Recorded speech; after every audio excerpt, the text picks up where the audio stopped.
کہ ام المومنین ام سلمہ رضی اللہ تعالیٰ عنہ فرماتی ہیں کہ میں نے 2 مرتبہ مدینے والوں کو جتنا غمگین دیکھا اتنا غمگین میں نے کبھی نہیں دیکھا۔ ایک تو میں نے ربیع الاول 11 ہجری کو اس دن مدینے والوں کو سب سے زیادہ روتے ہوئے دیکھا جب اللہ کے رسول کا وصال ہوا تھا، اور دوسری مرتبہ اس وقت جب حسین کا لٹا ہوا قافلہ کٹے ہوئے سروں کے ساتھ آیا تھا تو میں نے اتنا دیکھا کہ یوں لگتا تھا کہ قیامت صغریٰ قائم ہو گئی۔ میں نے دیواروں سے رونے کی آواز سنی، میں نے جناتوں کے رونے کی آواز سنی۔ ام المومنین فرماتی ہیں جنات نوحہ کرتے تھے جب مدینہ منورہ میں وہ لٹا ہوا قافلہ آیا۔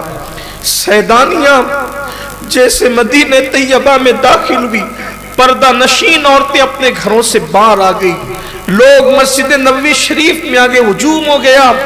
اور حضرت محمد بن حنفیہ اس وقت بہت بیمار تھے، اٹھنے کی کوشش کرتے مگر بیٹھ جاتے۔ اس کے بعد ام المومنین ام سلمہ جو گھر سے باہر نکلنے کو پسند نہیں کرتی تھی، اس قافلے کے استقبال کے لیے ام المومنین گھر سے باہر نکلی، اور نکلنے کے بعد حضرت محمد بن حنفیہ کی یہ کیفیت، ام المومنین ام سلمہ کی کیفیت، ام سلمہ یوں بد دعائیں کرتی تھی، اللہ جس نے یہ حال کیا ان لوگوں کا ان کو تو تباہ اور برباد کر دے، ان کے گھروں کو ان کی قبروں کو جہنم کی آگ سے بھر دے، ان کی نسلوں کا خاتمہ کر دے۔ یہ بد دعاؤں کے الفاظ، دعائے ضرر کے الفاظ ام المومنین ام سلمہ کے تھے۔ جیسے ہی ان لوگوں کی نگاہیں نگاہوں سے ٹکرائی، بی بی سغرا فاطمہ رضی اللہ تبارک و تعالی عنہ و سلام اللہ علیہ جب پتہ چلا کہ لٹا ہوا قافلہ آ رہا ہے، کلیجہ پکڑ لیا اور کہنے لگی میرے ساتھ تو وعدہ تھا کہ اچھی ہو جاؤ گی تو بھیج کر کے تمہیں بلوا لیں گے، بلوایا کیا خود چلے آئے، مگر ایسے آئے کہ سر ہیں لیکن تن نہیں ہیں، تن کہیں اور چھوڑ گئے۔ بی بی سغرا کا رونا الگ تھا۔ یہ پورا قافلہ لوگوں نے کہا گھر چلے، لوگوں نے کہا گھر چلے۔ امام نے فرمایا، بی بی زینب نے فرمایا نہیں ہم گھر نہیں جائیں گے، اس لیے کہ حسین کی وصیت تھی جب مدینے جانا تو پہلے نانا کو کے پاس جانا اور نانا کی بارگاہ میں حاضری دینا، اور حاضری دے کر کے نانا کو بتانا کہ نانا جان آپ کی کلمہ پڑھنے والوں نے ہمارے ساتھ سلوک کیا کیا۔ کہتے ہیں کہ جب وہ کٹا ہوا سر لے کر امام زین العابدین حضور اکرم صلی اللہ علیہ وآلہ وسلم کے مزار اقدس پر حاضر ہوئے تو اس وقت امام زین العابدین جو صبر و رضا کا پیکر بنے ہوئے تھے، نانا کی مزار پر نظر پڑتے ہی پھوٹ پھوٹ کر رونے لگے اور کہتے تھے نانا آپ کے حسین نے آپ کو آخری مرتبہ سلام کہا تھا اور وہ سلام کی امانت مجھ تک پہنچائی تھی تاکہ میں وہ امانت آپ تک پہنچا دوں۔ اور پھر امام زین العابدین اور سیدہ پاک نے جو کربلا کے احوال بیان کیے وہ یہ کہ نانا جس حسین کو آپ کندھوں پہ بٹھاتے تھے اس حسین کو گھوڑوں کے پاؤں تلے کچلا گیا، جس کے لیے جنت سے جوڑے منگاتے تھے اس کو کفن بھی تک نہ دیا گیا، اس کو بے گور و کفن چھوڑ دیا گیا، اس کے بچوں کو ترسایا گیا پانی کے قطرے قطرے کے لیے، اس کی بیویوں کا سہاگ اجاڑا گیا، خاک میں ملایا گیا۔ جس وقت یہ باتیں وہ بیان کرتے تھے مدینے والوں کی آوازیں چیخیں بلند ہوتی جاتی تھی۔ مورخین لکھتے ہیں کہ بیان کیا گیا، سرکار کی بارگاہ میں عرضیاں پیش کی گئی، رونے والے روتے رہے، جناتوں کی رونے کی آوازیں آئی، دیواروں سے رونے کی آوازیں آئیں، فرشتوں کی ایسا لگتا ہے کہ چیخیں نکل گئی ہوگی، رونے والوں نے بہت رویا، ایسا لگتا تھا کہ مدینہ منورہ میں کہیں قیامت قائم نہ ہو جائے۔ بعض بزرگوں نے فرمایا کہ ان لوگوں کی یہ داستان غم سن کر حضور اکرم صلی اللہ علیہ وآلہ وسلم کی قبر پر بھی اثرات دیکھے گئے۔ ان کے حالات سن کر بالآخر وہ قافلہ وہاں سے نکلا اور وہاں سے نکل کر بی بی سیدہ پاک سیدہ فاطمۃ الزہرا کے مزار اقدس پر حاضر ہوا، اور پھر سیدہ پاک کے مزار پہ جانے کے بعد وہاں بھی حالات پیش کیے گئے، اور پھر بالآخر امام زین العابدین نے سارے سروں کو امام حسن اور سیدہ فاطمۃ الزہرا کے قدموں میں دفن کر دیا۔ یہ دوسری روایت ہے سروں کی تدفین کی۔ ایک تو یہ ملک شام، بعض لوگ ملک شام کے متعلق بھی کہتے ہیں کہ شام میں دفن کیے گئے۔ میں جب ملک شام گیا تو میں نے وہاں پر 72 سروں کی قبریں دیکھی، وہاں بھی ہے۔ بعض لوگ کہتے ہیں کربلا میں دفن ہوئے، بعض کہتے ہیں کہ وہ سر مدینہ منورہ میں لے جا کر سیدہ فاطمۃ الزہرا کے قدموں میں دفن کیے گئے، جہاں پر امام حسن پاک کا مزار ہے اور سیدہ پاک کا مزار۔ اس وقت تک یہ دو ہی مزار تھے، اور آج کی تاریخ میں وہیں پر امام زین العابدین کا مزار ہے، امام محمد باقر کا مزار ہے، حضرت امام جعفر صادق کا مزار ہے۔ اس طرح سے یہ 4 مزار سیدہ فاطمۃ الزہرا رضی اللہ تعالیٰ عنہ کے قدموں میں ہوتے ہیں، اور سر امام حسین اور شہداء کے سر۔ لیکن ایک بات اور بھی ہے، 3 روایتیں ہوگی، ملک شام کی، کربلا کی، مدینہ منورہ کی۔ چوتھی روایت یہ ہے کہ امام علی مقام کا سر انور جس وقت پھرایا جا رہا تھا ملک شام کے آس پاس، تو پھر وہ سر بعد میں یزید نے اپنے خزانے میں رکھ لیا۔ اس سر کے متعلق یہ ہے کہ اس نے اپنے خزانے میں رکھ لیا، اس کو دفن ہونے نہیں دیا۔ اس کی تمنا یہ تھی کہ وہ سر مبارک کو جب کئی دن گزریں گے اور تو جیسے اور لوگوں کے جسم سے بدبو آتی ہے، وہ سڑتا ہے، تو اس طریقے کے کچھ حالات اس سر پر بھی پیش آئیں گے۔ لیکن ایسا نہیں ہوا،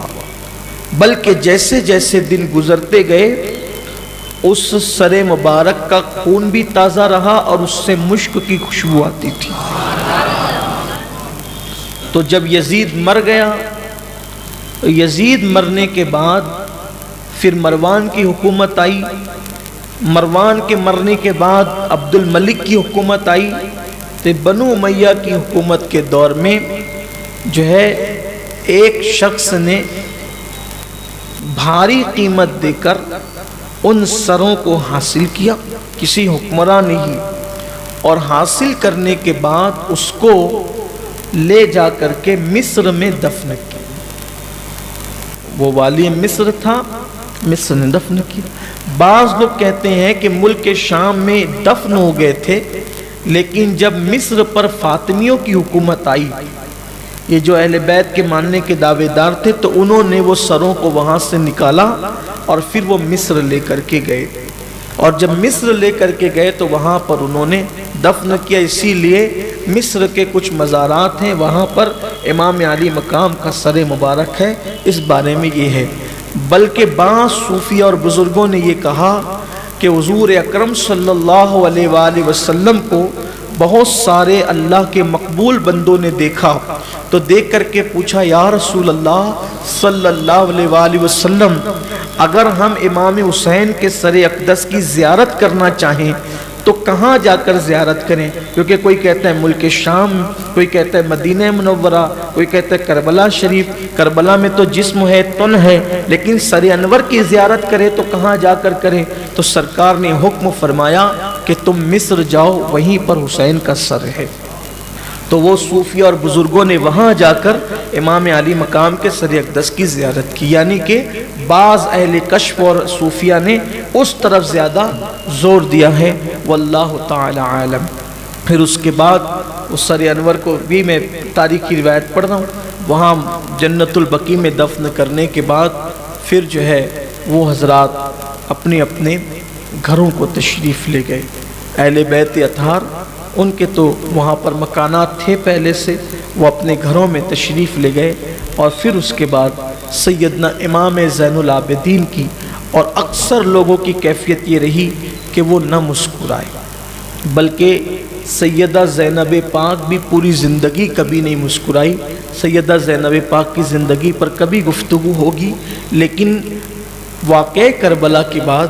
ایسا ہوا کہ آپ اپنے شوہر حضرت عبداللہ ابن جعفر طیار، یہ بھی خاص بات ہے کہ جب حضرت عبداللہ ابن جعفر طیار سیدہ زینب کے شوہر نامدار،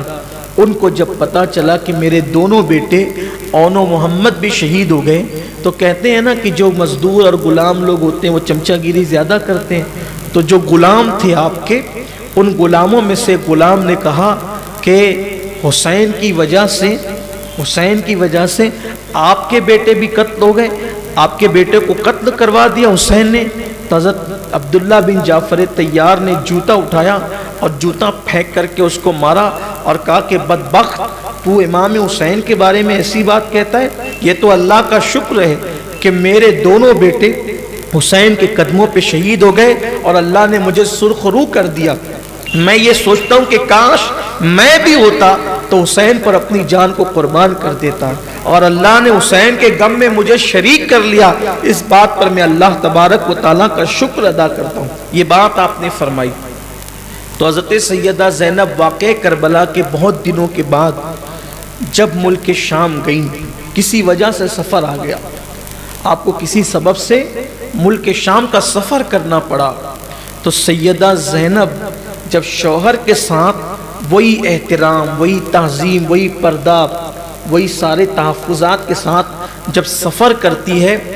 اور کوئی اطلاع کرتا ہے کہ شام کا ملک آنے والا، یعنی دمشق شہر آنے والا ہے، ملک شام میں دمشق شہر آنے والا ہے، تو وہ دمشق میں جو سیدہ کو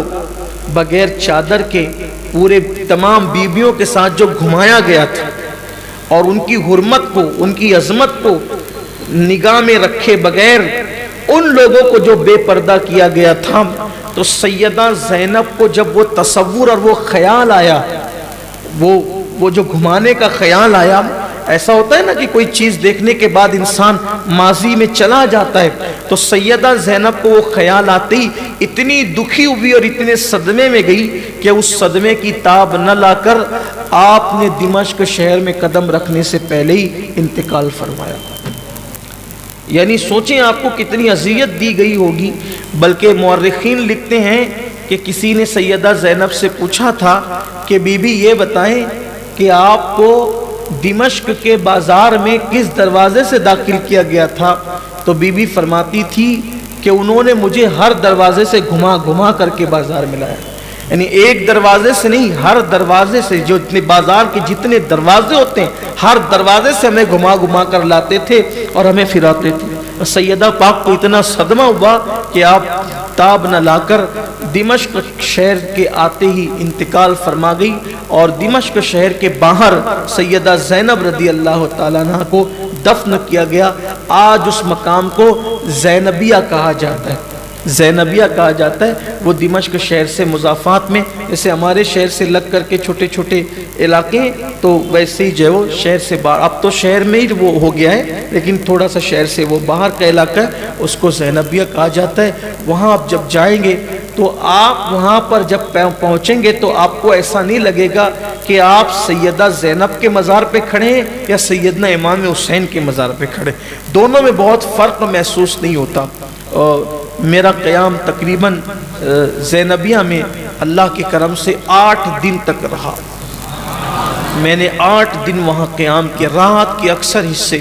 میں وہیں پر سیدہ پاک کی بارگاہ میں بیٹھا رہتا۔ میری 8 راتیں بڑی خوبصورت زندگی کی وہ راتیں ہیں جو اللہ تعالیٰ نے مجھے توفیق عطا فرمائی کہ وہاں پر میری حاضری ہوئی۔ بڑی رقت طاری ہوتی ہے، اور جو لوگ سیدہ زینب پاک کی زندگی کو جانتے ہیں تو ان پہ تو مزید ایک عجیب سی کیفیت طاری ہوتی ہے۔ بڑا عظیم مقام ہے۔ اللہ تعالیٰ آپ کو، ہم سب کو اس در اقدس کی حاضری کی سعادت عطا فرمائے۔ پھر امام زین العابدین رضی اللہ تبارک و تعالیٰ عنہ کے احوال انشاءاللہ تبارک و تعالیٰ